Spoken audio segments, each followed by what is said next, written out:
It's time to check Adam's voicemail. Hey, Adam. It's Lori from Boca Raton. Where you were this winter. I saw your show at the Fox. Good stuff. Anyway, the other day I was in a very big argument over someone just not performing up to snuff. And they said, I'm doing my best. And I said to them, don't do your best, do my best. And I thought of you. And then I realized, maybe that was inappropriate to say to my 84-year-old mother. Thoughts? You can leave us a message at 888-634-1744. Ah, nice button on that story. All right. Monique, where should people go? I know you got dates coming up all over the place. I do. I'm very excited about doing Jimmy Kimmel's Place. I've never done it before. That'll be June 13th and 14th in Las Vegas. Mm-hmm. Yep, good club. And June 16th, right after that, I'm in the Houston Improv doing a charity event that benefits. It's a scholarship. It's a very nice event. So Houston on Monday after Father's Day. Mm-hmm. And then I have a couple of other things I'll check in on my website. So just go to MoniqueMarvez.com. But Kimmel's is the one I'm super stoked about. So please come see me there. Yeah, good club.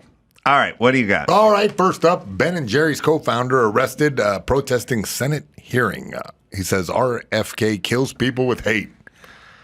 I don't get all the pushback with RFK, but all right, we'll listen or we'll see. The audience are reminded disruptions will not be permitted while the committee conducts its business. Capitol Police are asked to remove the individuals from the hearing room.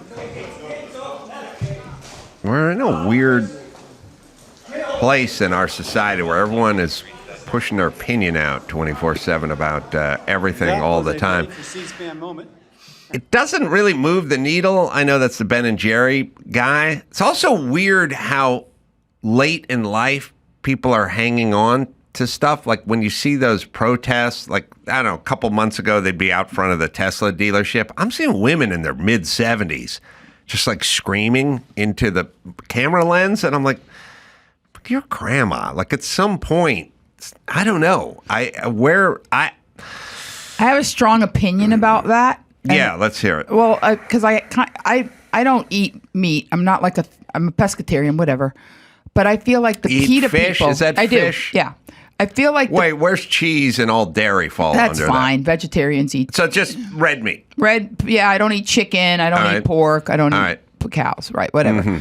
But I feel that sometimes the PETA people do more harm. Like when they are doing their thing, It's like, you know what? Now you've triggered. Like I want to eat a hamburger just because you're such a jerk. Yeah. And I get what they do, but I have a theory, Adam, that things are never about the thing. It's about 8 things below that. It's always a subtext, and I think that we have a lot of people that are the generation older than us that have a lot of regrets about the way they lived their lives or when they stayed quiet when they should have spoken. I mean, it's like a Harry Chapin song. You know what I mean? Like there's regret and Cats sorrow. in the cradle. That's Chapin, right? Yeah, I love Chapin. And I feel like there's that. Wait, Cats in the Cradle but he wasn't the one who was the fallen DJ of WOLD. Yeah. I mean, he was fantastic. Chapin sang so many songs about regret. Right. There's no tick-tock on that ticking clock and still your life goes by. But he had a lot of his songs were sort of nostalgic remorse and regret. Beautiful songs. And I say that because there was a generation that, just went along, stayed quiet, keep your head down, get a job, go to get a job with Benny's, be a postman. And the outliers, people like you and I, the entrepreneurs or the artists or the performers or the people that took a gamble on themselves, if I died tomorrow, I'd be fine. And I have nobody, I don't feel the need to push my opinion or what I want in life on anyone because I'm just autonomous and I live my own life. But I think that a lot of this protesting on both sides has more to do with the individual than the actual event or what they think is. Most of them don't even, they're queers for Palestine or something. They don't even know what's going on or where Palestine is. If you ask them questions on either side. No, I get it. All right, what else? All right, more than 1,000 Starbucks baristas go on strike to protest the new dress code. Yeah, more than 1,000. Okay. There's a dress code? I don't know what the dress code is. Well, previous code, baristas could wear like a broad range, like different colored shirts and pattern shirts, but now it's only a black shirt and khaki, black, blue, and denim trousers. Okay, but here's what happens. They trust people to just have a little quiet dignity and wear things that are appropriate to work. And then some guy shows up with a T-shirt with a fist on it, says, fuck the man. And then someone goes, look, okay, now we have to institute some sort of dress code. Nobody back in the day, no airline had to enforce a dress code because nobody wore fucking pajama bottoms and a sports bra and slippers onto an airplane. They would never do it. Why do you need this law? Do you know what I mean? Yeah. Why would anyone need? Yeah. Why would we need to instate this? We don't need to because no one would ever do this. But then people started doing it, and it's like we had to put barbed wire around the freeway signs in L.A. If you drove through L.A. in the 50s and went, why was there barbed wire there? People, I don't know. I don't get it. Well, you have to now because we have animals painting and tagging them. So I'm sure that Starbucks probably does not want to have to institute a policy. It's just too many assholes showed up with too many inappropriate shirts and whatever. Agreed. And so somebody just went, fuck it, we're going to have to make a rule. Can I tell you, graffiti I don't know why graffiti angers me. Like, few things make me as mad as I am tagging. I'm with you. I get hot inside. Like, yes. When I see something beautiful, like, very few things upset me. I agree. As much as graffiti. I agree because it's a sort of low-grade pain that you inflict on all of society. I agree. You know, you want to go home and kick your dog, that's between you and your dog. I don't appreciate it, but that is between you and your dog. I don't have to be exposed to this all the time, everywhere. And it also creates a kind of a sort of low grade depression. I agree. Like a seasonal disorder. Like, well, it's always gray outside and the sun's never shining. It's like, this is garbage graffiti, homeless, garbage graffiti. And you just drive around slowly getting bummed out in your car versus, people say all the time, well, I don't know, how do you know? Or what's the difference? Or whatever. I go, okay, look, if you open your window in the morning and you're staring at a vista of the Pacific Ocean, that's going to feel good. Amen. And if you open the curtains in the morning, you're staring at stucco of the apartment building that's 4 feet in front of you, you'll go, that's not. And then someone would go, well, you got to pay extra if you want that. Okay, we've established there's a good part. The good part is you open the window and you're staring at a beautiful vista of the ocean. Okay. Well, if there's a good part, then there's a bad part. And the bad part, and the opposite of the ocean, would be homelessness, graffiti, and garbage. That's the part that would make you less happy. If the ocean makes you more happy, then homelessness and garbage make you less happy. So now you've created a city where people drive around and get less happy. Well, I'm going to take it a step further. There is such notion as, noble poverty. It doesn't really fly in our society anymore. But back in the day, if you watch the Waltons, not everybody has a ton of money. That's right. But there were neighborhoods where it was understood. We are working together. We're neighbors. We're trying to create something. We're, clean up after your dog. I lived in Koreatown in the early 2000s. I was a broke comic, but I lived in a lovely little building. And we all kept it clean. And like you say, I had stucco across the alley 4 feet away, but it was white and it was clean. And the people painted it all the time. There was no graffiti. And, even living in that neighborhood, I was very happy. Yes. It was clean and it was neighborly. Listen, I'm with you 1,000%. But the minute that neighborhood vibe, when graffiti to me is basically a middle finger to everyone around you of like, my pain and my damage and my horror is worse than yours and I'm going to inflict it on you. They got to be damaged people. Well, I'm going to tell you an inspiring story. And also, you're right. And listen, and I want to say this to all the bleeding hearts on the left. just because you're poor doesn't mean you need to engage in crime or desecrate things or destroy things or not pick up your garbage or any of that. I was poor my whole life. I didn't engage in crime. You know, they do these things. Oh, these people they don't have money, so they steal some bread. No, they're stealing handbags, and they've broken into a store on the promenade in Santa Monica. They're not stealing bread to feed their fucking kids. And look, I was poor. I never graffitied. I didn't get paid to graffiti. I was poor. You have to go out and buy a can of spray paint for $9 and then waste it on the side of something. You don't have to be a slob. You can mow your lawn. You can paint the fascia on your house. You don't have to live in filth. You can do that. That's and actually be what poor. lifts you out of poverty Yes. is that mindset. I'll tell you an inspired story of graffiti and what one man did to clean up this town. All right. I woke up one day many years ago when I was living in an apartment in North Hollywood with my 2 or 3 roommates in my 1 bedroom. I was in early 20s.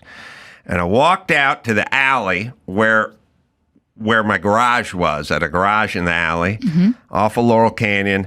And somebody had tagged the entire alley, including my garage door. And what they'd written on it was EGGBERT. They wrote EGGBERT on the side, down the alley on the fence and on the garage, the wooden garage doors, and they spray painted EGGBERT. Just a one big word, EGGBERT. EGGBERT. Okay. And they'd done it obviously in the wee hours of the night before because it was like a weekend and there was nothing there that day. And we came home at night.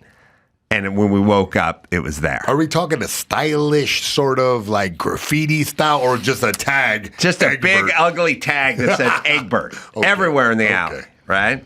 I hate this guy. So me and my friends were like proactive dudes, you know? And they went, we all looked at it. EGGBERT. Who's EGGBERT? We knew the dudes in the neighborhood, you know, like who's EGGBERT? And my friend Snake, he said, sick tag. yeah, Snake, he said, I never hooked up with him if he says that he did. I was driving Mike. He begs to differ. So Snake, he goes, you know, I know a dude who runs around with these young guys, like a little bit of a gang. His name is Toad. And Toad would know who EGGBERT was. And I bet if we found Toad, we could shake him down and figure out who EGGBERT was. Nice. So, like out of a movie, we get into Snake's car and we start driving to like wherever we thought Toad may be hanging out or something. This on a Sunday. I love this. And we go driving, and literally as we turn the corner, a car passes us by and somebody yells, Toad's driving that car. And we turn around and we start following him in the car. And this guy, Toad, realizes that there's 4 dudes in a car that are now following him for quite a distance, making every turn he's making and everything like that. And he turns up onto Ventura Boulevard, and we're behind him. And at some point, there's a cop car that's just riding next to us, and right, we can't do anything. It's like a cop car and Toad and us, and we're all just going down Ventura Boulevard. We're starting to get into like Encino at this point. And Snake does a good move. He goes, Toad's scared shitless, and he's not getting out of he's not pulling over. So Snake says, pull up next to him, roll the window down. He did something I thought was pretty psychologically advanced. He yelled at Toad. He goes, look, if you pull over right now, we're not going to hurt you. But if you just keep driving, we'll run into you somewhere, some party at some point. And when we do, then we will hurt you. So you can just take it right now, or you can look over your shoulder. And it worked. He was like, all right, I'll pull over. He pulled over, and we said, EGGBERT. Who's this dude, EGGBERT? You shook him down like the Hardy Boys. Yeah, who's EGGBERT? Or we're gonna kick your ass. You don't tell us EGGBERT is. And he goes, it's Greg Besner. And I go, Greg Besner. I know his older brother, Stuart Besner. He goes, oh. I go, I know where that dude lives. Jump back in the car, go right over to Stuart's house, Greg EGGBERT's house. I love this The story. criminal known as EGGBERT. It's like now it's like 11 in the morning. He did his tagging at like 2 in the morning. But it's 11 the next So he's morning. sleeping.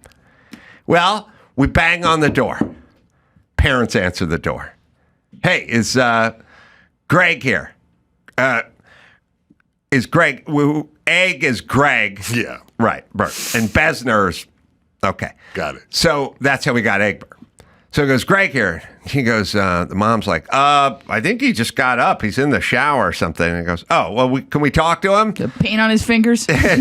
And she's like, well, yeah, when he comes out of the shower. And the poor guy, like, comes walking into the living room from the shower, tagged the night before. There's 3 dudes sitting in his living room with his parents. And he just walks in. With a towel over his Yeah, shoulder? like literally like walks in, like, what's going on? Were you tagging last night? And he's like, yeah. He just folds in front of everybody. I said, it says EGGBERT all over and his dad tries to squeeze one in. He goes, EGGBERT, more like Egghead. Now get the hell out there and fix that garage. And then the dad starts going, I bought some spray paint. It's all gone now. And they start putting it together. They order him that day to go repaint the alley and my garage door and everything else. And he sprays painting on a Sunday night at 2 in the morning. Or sorry, well, Sunday morning, but Saturday night at 2 in the morning. By the following Sunday, he's repainted the whole alley. And that's called frontier justice, bro. I love that. Yeah. That's like one of the best stories I've heard in so long. But you know what I love about Satisfying. it? I'm going to tell you what I love about it. It probably would not happen the same today. No. Because the parents, the cops would see you following and wonder what was going on. The parents wouldn't let you in. The parents wouldn't let you in. My little angel could He would never have- do anything. Yeah, yeah. Both parents were like, is that true? You out tagging? He's like, okay, son, you're going to paint that whole alley. Start now. See, if people did that, if people Yes. were accountable, if people threw their own kids under the bus and said, you know what, my kid's a little asshole. Yeah. You are correct. Gotta be coached up. They did it, and I've heard the rest of the story. He actually started Bear Paint. Yeah, so it has a Bird happy paint. ending. Well, I'm going to tell you, when I was a little girl, I mouthed off to a neighbor lady, Mrs. Jenkins, and she walked me home, like twisted the fat part in the back of my arm and walked me home and told my parents. I was kind of the ringleader, and there was this one kid we didn't like because he was just a pain. Mm-hmm. So we would exclude him, like no dodgeball, because he would go for your face. He was just not a good kid. Yeah. And I remember Mrs. Jenkins was like, you're the ringleader and blah, blah, blah. And I'll never forget it. I don't know why she'd say this to a 4th grader, but she said, I should give you a piece of my mind. And I said, you can't spare it, lady. And she walked me home and told my mom. Well, my dad was hysterical laughing, but my mom, she right away was like, you're grounded. I was in my room for a week, no Barbies. Like she stood up with Mrs. Jenkins and said, you don't talk that way to another adult. What are you kidding? As hysterical as it is, no. Yeah. I was in big trouble for back in the sassing. You can't sass back. I agree. I sassed Mrs. Jenkins, and it cost me a week in my room. Yeah, and we need that, and it's like kids need it. It's important. It's good for them. It's good for them. And I got news for you. It's good for adults, too. All right, one more. In other news, Bruce Springsteen slams a corrupt, incompetent, and treasonous Trump administration. Yeah, on the last leg of his Land of Hope and Dreams tour, the rock icon didn't hold back. The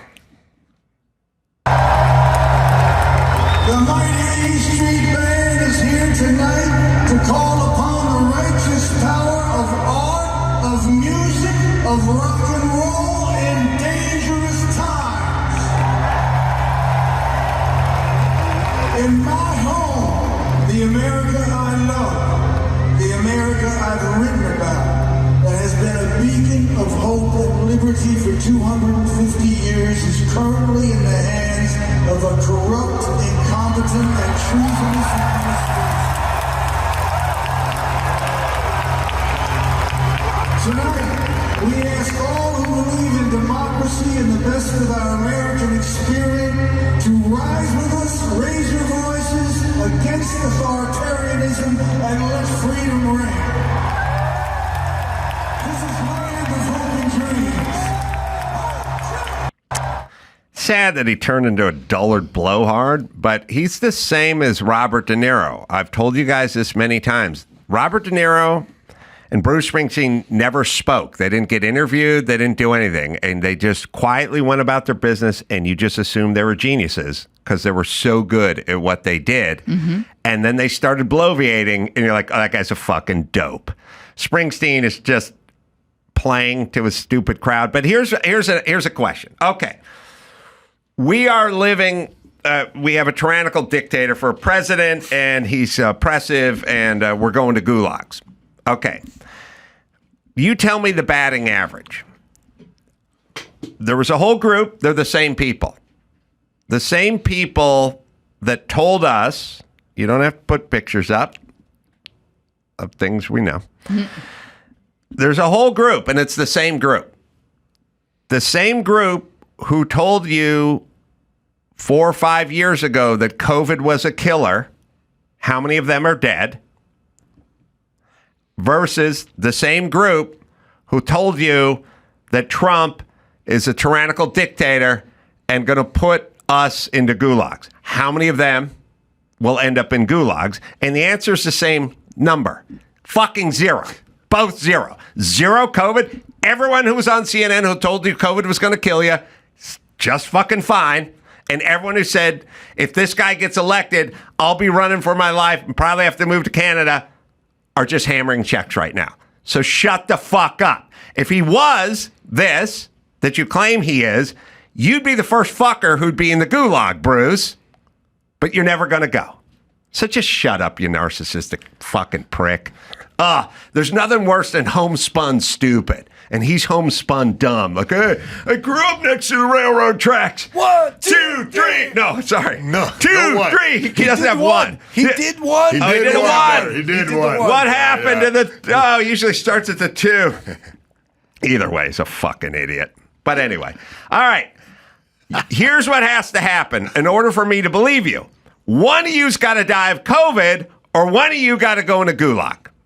Then I will believe you. Other than that, you're just posturing. All right, Monique, MARVEZ, let me give you a plug over here. Thank you.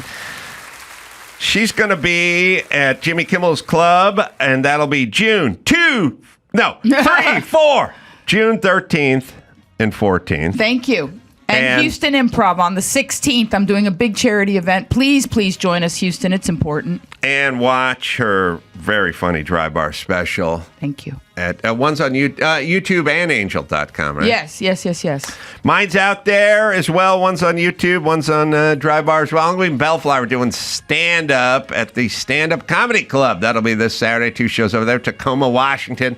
Doing a couple shows over there. Tacoma Comedy Club. That'll be May 30th and 31st, and then Spokane doing stand-up over there at the Spokane Comedy Club. That'll be June 1st. Go to AdamCarolla.com for all the live shows. Until next time, Adam Carolla for Monique, MARVEZ, and Mayhem, saying mahalo.